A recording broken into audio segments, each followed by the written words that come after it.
जय माता दी दोस्तों, आप सभी का स्वागत है हमारे YouTube चैनल में। दोस्तों, 24 मई से 29 मई के बीच में कुंभ राशि वाले लोगों के लिए बड़े अच्छे योग बन रहे हैं, क्योंकि इन दिनों में 24 से 29 मई के बीच में यहाँ मंगल और गुरु की दृष्टि चंद्रमा पर होगी, जिससे दो बड़े ही शुभ योग बन रहे हैं। और इन शुभ योगों का प्रभाव, बाकी ग्रह नक्षत्रों का प्रभाव कुंभ राशि के जातकों के लिए बड़ा ही अच्छा रहने वाला है, इनकम को बढ़ाने वाला रहने वाला है। तो वो क्या योग हैं, किस तरह से उनका प्रभाव आपके ऊपर होगा और किन किन चीज़ों में उनका प्रभाव आपके ऊपर होने वाला है, चलिए विस्तार से जान लेते हैं। बस आगे बढ़ने से पहले आपसे छोटा सा निवेदन है, चैनल पर अगर आप पहली बार आए हैं तो नीचे जो लाल सब्सक्राइब का बटन है उसको ज़रूर दबा दें। दोस्तों, 95% लोग हैं वो वीडियो देखते हैं लेकिन चैनल को सब्सक्राइब नहीं किया हुआ, तो प्लीज़ चैनल को सब्सक्राइब ज़रूर कर लें। चलिए अब हम वीडियो को विस्तार से जानते हैं। तो 24 मई से 29 मई के बीच में चंद्रमा पर मंगल और गुरु की दृष्टि बनेगी, जिससे दो बड़े ही शुभ योग बनेंगे और ग्रह नक्षत्रों का प्रभाव भी ऐसा ही रहेगा। ये जो योग बनेंगे, इन योगों से कुंभ राशि वाले लोगों के लिए इनकम के सोर्स तो बढ़ेंगे ही, बल्कि आपकी जो कुछ रुकावटें थीं वो भी दूर हो जाएंगी। अब देखिए, 26 मई को बुध का राशि परिवर्तन होगा, बुध मिथुन राशि में जाएंगे।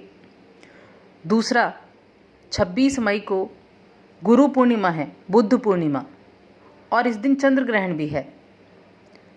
चंद्र ग्रहण का प्रभाव भी कुंभ राशि के जातकों पर पड़ेगा, जो कि शुभ रहने वाला है।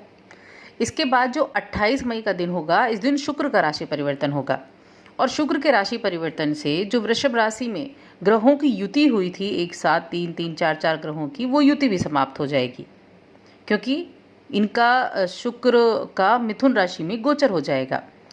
अब इनसे आपको क्या लाभ मिलेगा? ये ग्रहों की युति टूटने से, बुध के जाने से और चंद्र ग्रहण के होने से, बाकी शुक्र के राशि परिवर्तन से भी।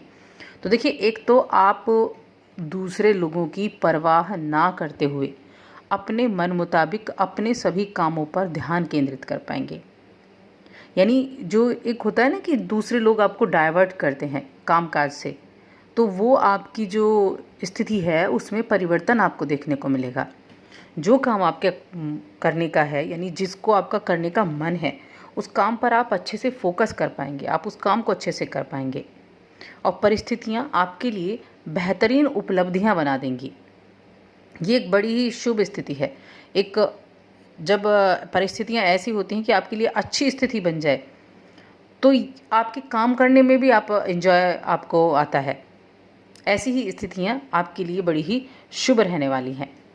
अब आपकी योग्यता भी लोगों के समक्ष खुलकर आएगी, यानी जो योग्यता आप दिखा नहीं पा रहे थे, आपको पता है कि आप कितने काबिल हैं, लेकिन आप लोगों को ये बताना चाहते हैं कि हाँ, आप कितने काबिल हैं। अब आपकी वो योग्यता लोगों के सामने आएगी और इस दौरान अपनी हर जिम्मेदारी का निर्वहन आप बड़ी ही संजीदगी से करेंगे।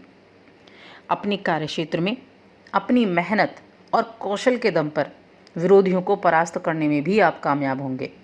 ये जो स्थितियां हैं, देखिए, मंगल जो होते हैं प्रॉपर्टी के कारक ग्रह हैं, ज़मीन जायदाद, साथ में यात्राओं के, इन सभी के कारक ग्रह हैं। और गुरु जो है वो हमारे आर्थिक दृष्टि के, विवाहित जीवन के और धन के कारक ग्रह हैं। इन दोनों की दृष्टि का पड़ना बड़ा ही शुभ है। आप बहुत अधिक उत्साह होंगे, लेकिन अधिक उत्साह में ज़्यादा उत्साह से होने से भी बचना है, क्योंकि अति उत्साह कई बार जो नुकसान करा देता है। किसी नई योजना या फिर व्यवसाय में पैसा लगाने के लिए कोई अनुभवी व्यक्ति आपको सलाह दे सकता है और उनकी सलाह आपके बड़े काम की भी रहने वाली है।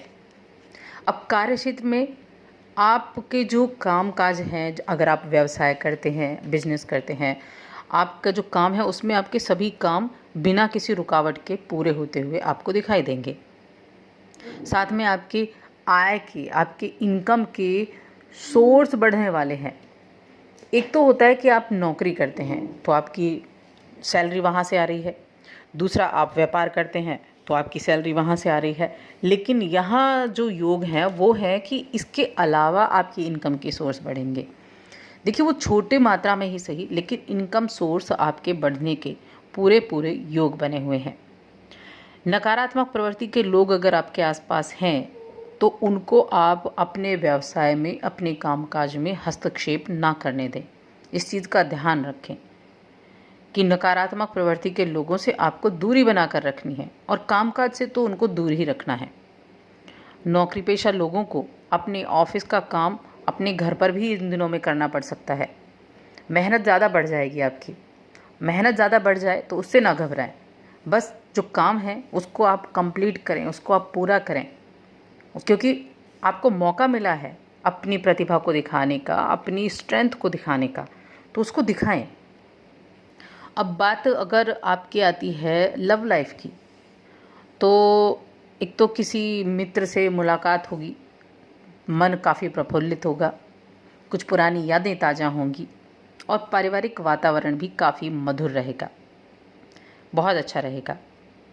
दाम्पत्य जीवन में आपके जीवन साथी का पूरा सहयोग आपको प्राप्त होगा। और प्रेम संबंधों में एक छोटी सी चीज़ का ध्यान रखना है, कोई तीसरा व्यक्ति आपके बीच में गलतफहमियां पैदा कर सकता है, तो उनकी गलतफहमियों से आपको दूर रहना होगा, वरना ऐसी भी नौबत आ सकती है कि आप के बीच में तकरार की स्थिति बन जाए। चंद्र ग्रहण का प्रभाव आपके लिए अच्छा रहेगा, शुभ रहेगा, ये भी धन की वृद्धि कराने वाला है। बुध जो कि 26 तारीख से वक्री होंगे, तो उनकी स्थिति भी आपके लिए बेहद खास बनी हुई है, बेहद शुभ बनी हुई है।